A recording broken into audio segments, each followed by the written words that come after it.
I always thought waking up in Las Vegas with a hangover and a stranger in bed was just a movie cliche until I rolled over in the dark. The sheets twisted around my legs and saw him lying there, shirtless, asleep, and wearing a wedding band. That matched the one on my finger. No, I whispered, heart thudding, breath caught, because this wasn't just some stranger.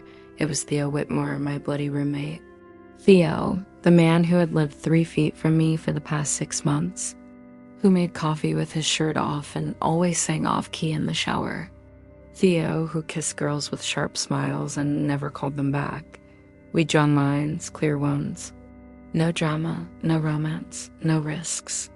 And now I was wearing his ring, and there was glitter on my thighs and a faded lipstick smiley face drawn across his collarbone. Theo, I said, shaking him, voice hoarse.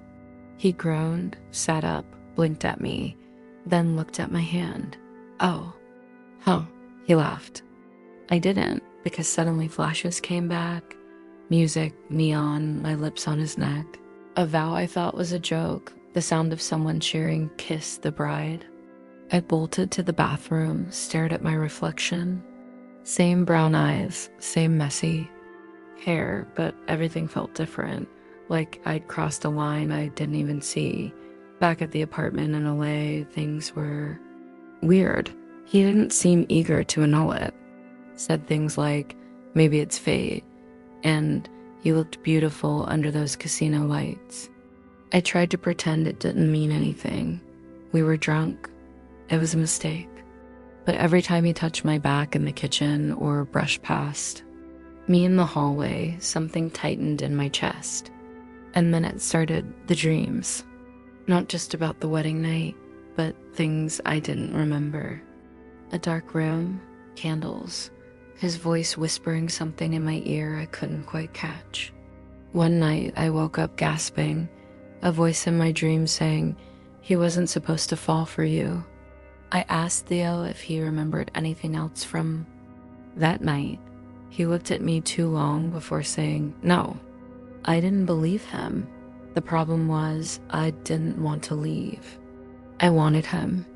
I wanted the way he looked at me when he thought I wasn't watching, the way his voice dipped when he said my name.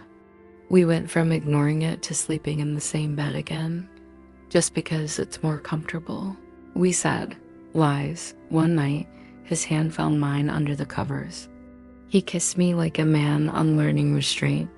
That night turned into many. But love doesn't just grow, it spirals. I started noticing things, a locked drawer in his room, a phone he always kept on silent. I opened his journal one day. Inside were photos of us from Vegas, and not the ones we took. Candid ones, distant ones. Ones that looked like surveillance. My blood froze. Who took these? I asked. He didn't answer. That night, he came home smelling like fire. And lies, I confronted him. He said nothing. Just walked to the drawer, unlocked it, and handed me a letter. My name was typed at the top. You were the job, it said. Make her fall. Make her marry you. Keep her close. I rate it 3 times. Couldn't breathe. You were paid, I whispered. He looked like he'd been shot. I didn't know it would be you, he said. At first it was a job, then I met you, then I loved you. I slapped him. I packed my things. I left. 4 weeks I stayed with a friend across town, but I couldn't sleep, couldn't eat. I missed the way he stirred his tea with a knife, how he called me trouble, like it was my name.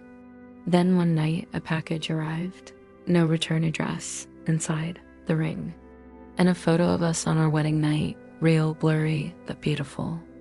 I stared at it for hours because I realized something. I did love him. I just hated the reason we started.